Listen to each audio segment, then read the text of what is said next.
Welcome back to the Movie in Minutes. Today, I will show you a thriller mystery movie. Title: Vivarium. Watch out and take care. The opening scene depicts the parasitic life cycle of cuckoos, starting with a cuckoo depositing her egg in the nest of another bird.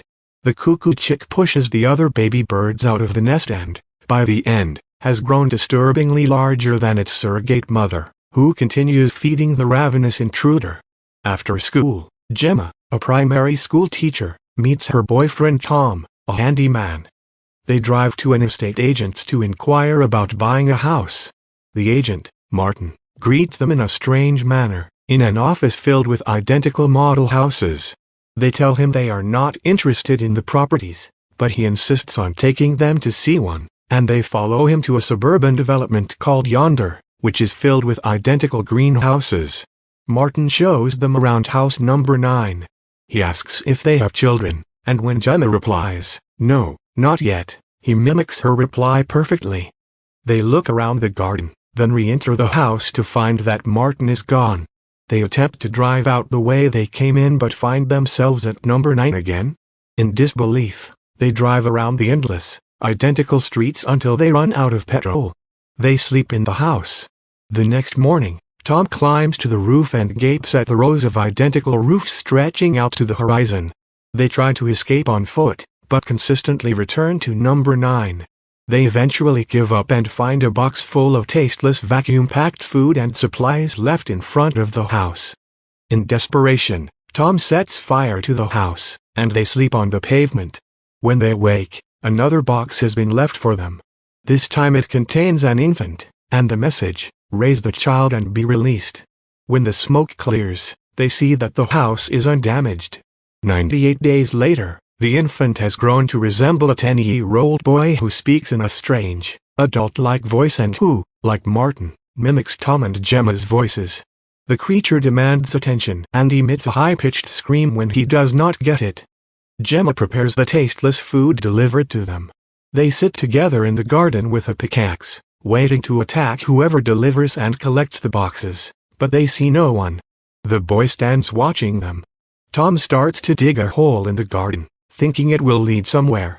He becomes withdrawn, digging the hole all day and sleeping at the bottom.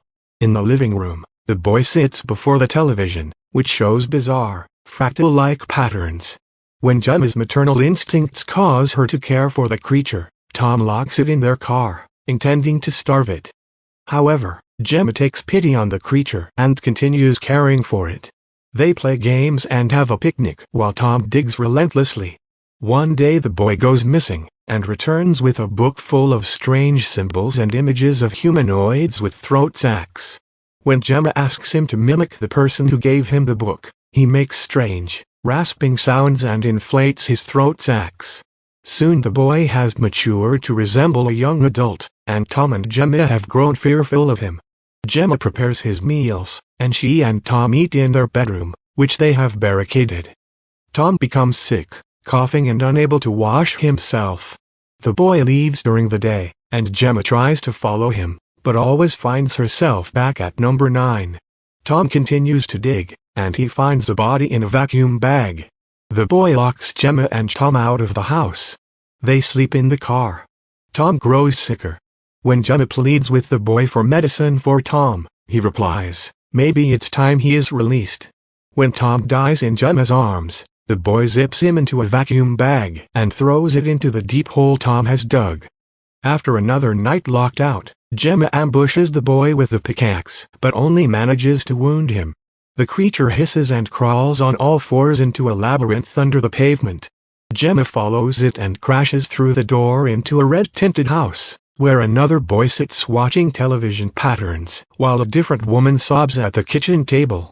Gemma sinks through the floor into a green bedroom where a couple are having sex and a different boy watches and claps. Gemma is sucked through the wall and into a purple bathroom, where a man has committed suicide. She lands back in number 9, weak and moaning. The boy is cleaning the house.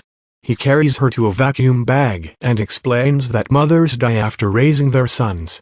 She says she is not his mother, and dies as he zips her in. The boy buries her with Tom and fills the hole, which then disappears.